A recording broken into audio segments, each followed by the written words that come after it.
Well, thanks everybody for joining us. I'm Paula Hirschman. I'm Dan Hirschman. We are owners of Storehouse Tea. We've been around for about 12 years. We are showing you a little bit of what we do. This is our kitchen, our blending facility. We blend over 60 teas and we have 13 sachets. So our boxes are in a cute little house box. Our products are sold in all over the places. Our sachets are in a lot of restaurants, coffee houses, actually in a lot of boutique hotels. We also have them in our Cleveland Museum of Art, which we're very proud of. And at the Cleveland Browns training facility. Now, I'm not sure how that affected their wins or losses, but they're definitely more nourished, and so that's great.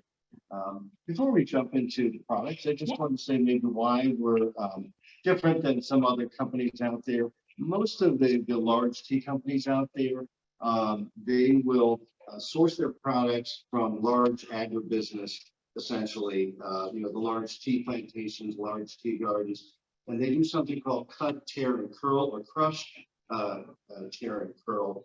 And it's a way to kind of take a inferior tea leaf and mass produce it, throw it into like it almost becomes like tea dust, throws it into a tea bag, and you're not getting all the flavor, the nutrients, and all the health benefits, and really the full flavor that you can get out of a whole leaf tea. Our teas are plucked at certain times of the year when they're most optimally, have the most nutrient value and flavor, and then they're very carefully, produced at that point. Could be just withering, which means just laying out in the sun. Could be, slight fermentation or heating up. And what that does is, again, it's a totally different experience. And because, we're not a huge shop, we're, I'd say, medium size, as soon as we get the product, which is that we get during the picking season, we purchase during the picking season, and we turn that into our product, which then goes into either the tea sachet or into the loose leaf. And it's most people haven't had fresh tea, but it makes a huge difference. It's like fresh food. It just is so much better for you at so many different levels. So real quick, I'm going to talk a little bit about some of our sachets. Like Dan said, we blend twice a year for our 13 different sachets. So we might be blending anywhere from 900 pounds of different teas for that particular set of teas, maybe 7. When we blend, we look at harvest dates before we buy anything. We make sure everything is fresh that we're bringing in. We blend that amount of tea that we need for thousands of sachets, send that tea to the co-packer, and they in turn send us back our sachets. Now, our sachets are biodegradable. They're made out of a plant-based material. This is a blueberry hibiscus white tea. And I'm just going to brew that up real quick. And it's definitely one of my favorites. I love it because it's not a ton of caffeine, so I can have it after dinner. A lot of restaurants really love this white tea. I think it goes great in the summer, in the winter, in the spring, in the fall. Blueberry is such a beautiful flavor. And this has a little hibiscus, so eventually this is going to turn a little bit more purple. I'm going to show you, I'm going to put it right up here as we watch that turn. And then our chai is really our #1 tea. When we sell this in the box of loose, this inside package is a nice zipper pouch that your customers are able to just scoop in and get their leaves and put right into a mug or a teapot. And we go with a kind of a heaping teaspoon, going a little bit more on that one. And we sell our chai to so many places. I would say coffee houses would be the #1 because they can make some amazing lattes out of it and really delicious, or, even nitro chai. We've done that, cold brew chai. We use our cardamom just came in this week. We're very excited about. hard thing to source these days. But our boxes are really cute. It does tell a story a little bit about our company on the back, that we work with internationals and recent refugees to Cleveland. We're in a neighborhood here called the Clark Fulton neighborhood of Cleveland, which is home to a lot of internationals and refugees and our Latin community too. And so we kind of are a bit of a social enterprise, more of a mission-driven company. We like to help our employees. We like to be a part of what's going on in the community as well. And so we're proud of what we do, and we're also happy that a lot of Cleveland companies carry our tea, but we are beyond that. We have a really well-working website with beautiful photography. We're able to do some nice posting, Instagram, and different social media things where we can do contests. And there's so much education on tea that we have lots of things to talk about. So and we've definitely shipped, through our website to all 50 states. And certainly, I would say about 25 states we're currently sending, commercial, wholesale, I would say, to right now. But certainly always looking to expand that. And the more that we can sell, the more people that we can employ. That's the way we look at it. It's great. We want to make money, of course, but really our mission is to employ more and more people that need a first job or second chance. So that's really what we're about. Besides creating wheat feel is one of the best products out there in the United States. But again, we want to encompass that into a bigger vision. yeah, Dan is our only male person here. But we have a lot of fun here. We drink a lot of tea while we work. We celebrate birthdays and holidays together, and we have such a great team of workers. It's a joy to be here. It's a joy to have a business that actually does something really well for the people, but does really well for our employees too. And that's what makes it more meaningful to us, is that we've got something that it's just more than making money. It's a full experience, bringing families together with tea, bringing the community together with tea, and so it's a great product to produce, a great product to sell, a great product to drink. We're working on some new things this summer. We'll be into some new wellness blends, as well as a line of tea soaps. So we're working on that. Some preliminary tea soaps there that we're just starting to work on with a local soap company here, and trying to find that right flavor profile, or I guess really well. We're so used to thinking about flavor, but our tea sachets are bigger than most tea bags too. We have more tea in them, which means that customers be able to get a lot more flavor from their cup of tea. And actually, coffee houses really love the fact that they can do a 10 to 12 ounce cup. We have plenty of room for their for the tea, and not to have to use 2 tea bags. yeah.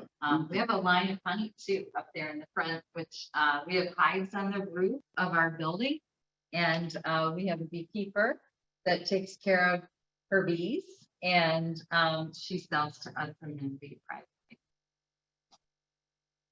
So we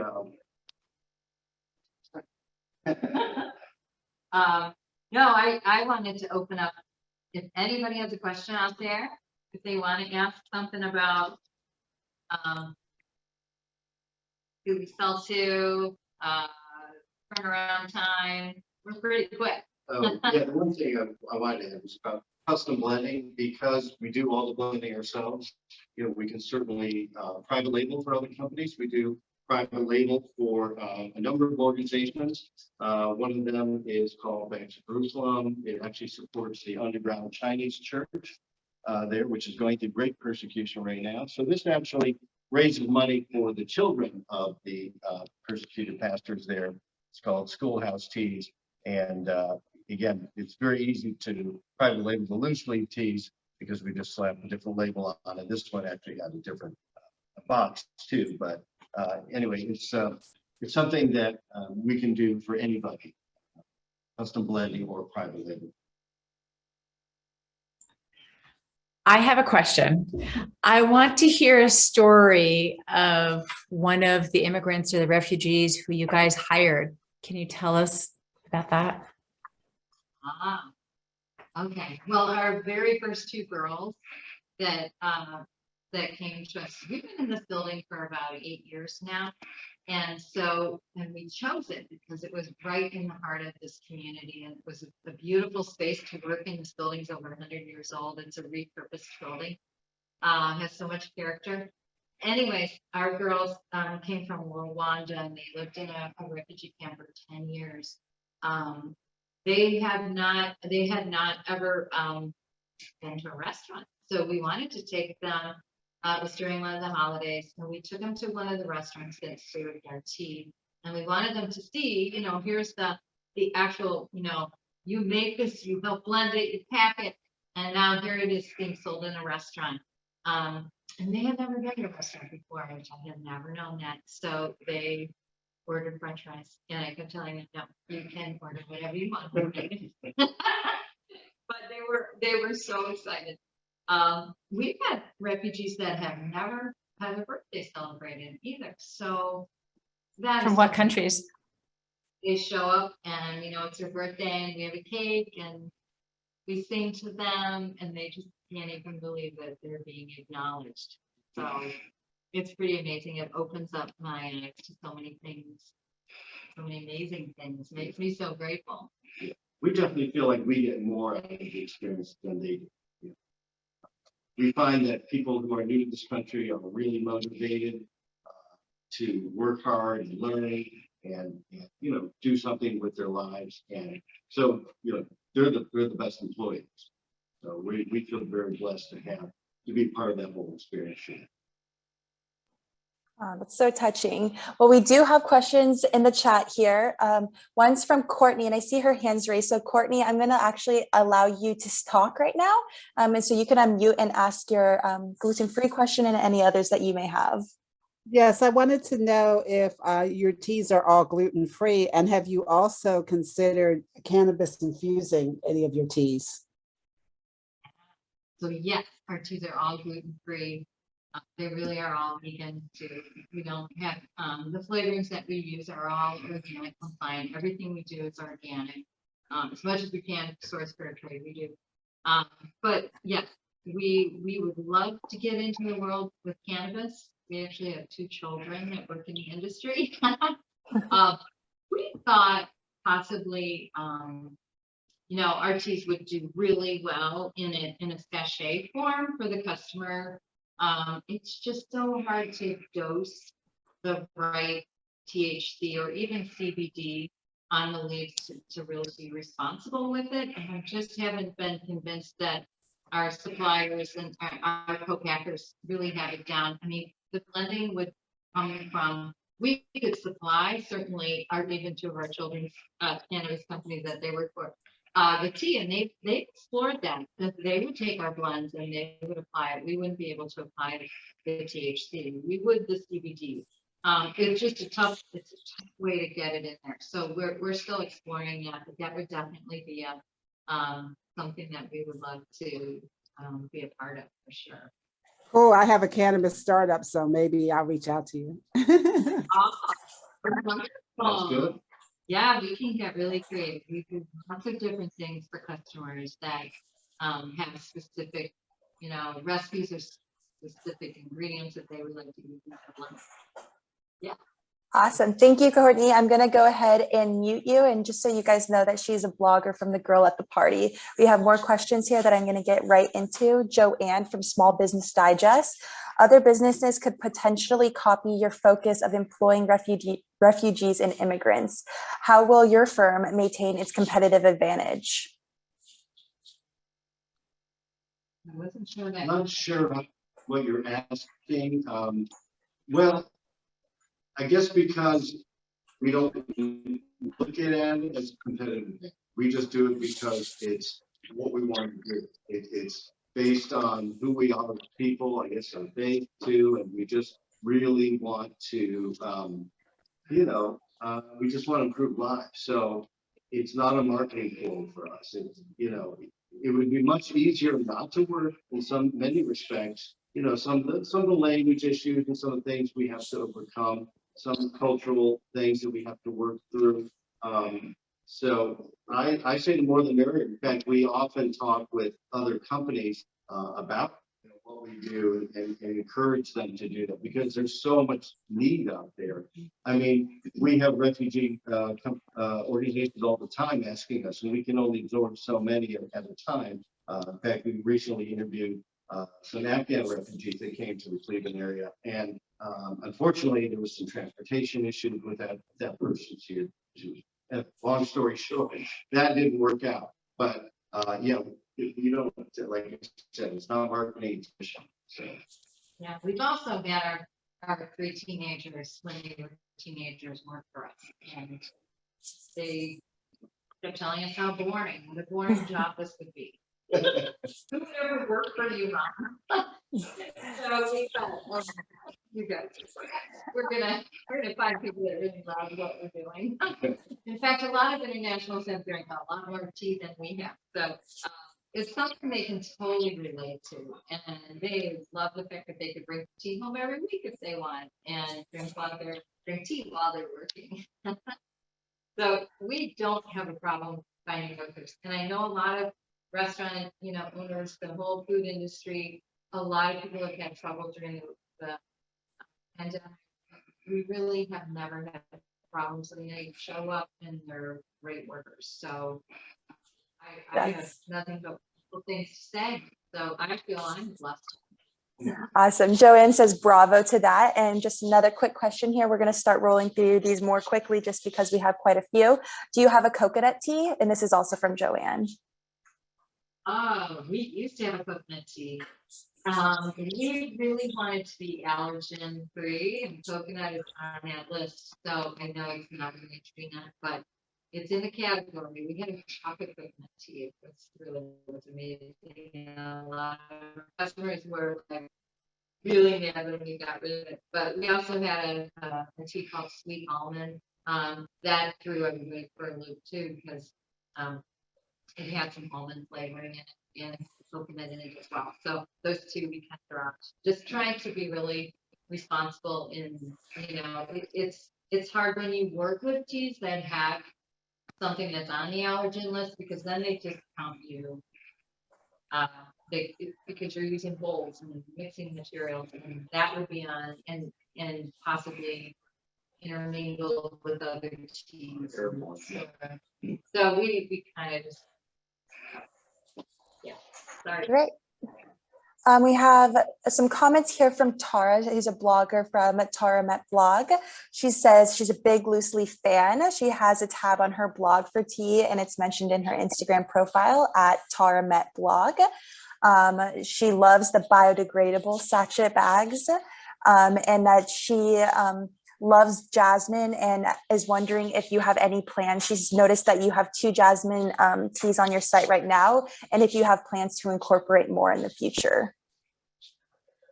Possibly. We do have a couple others that have jasmine in it. We have something called Mountain Mint, and it has jasmine in it.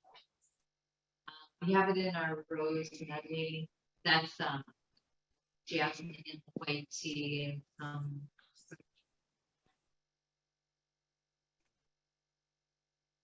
But yeah, jasmine is amazing. We have citron jasmine, which you saw probably on the site too. That has some bergamot in it, so it's a really different,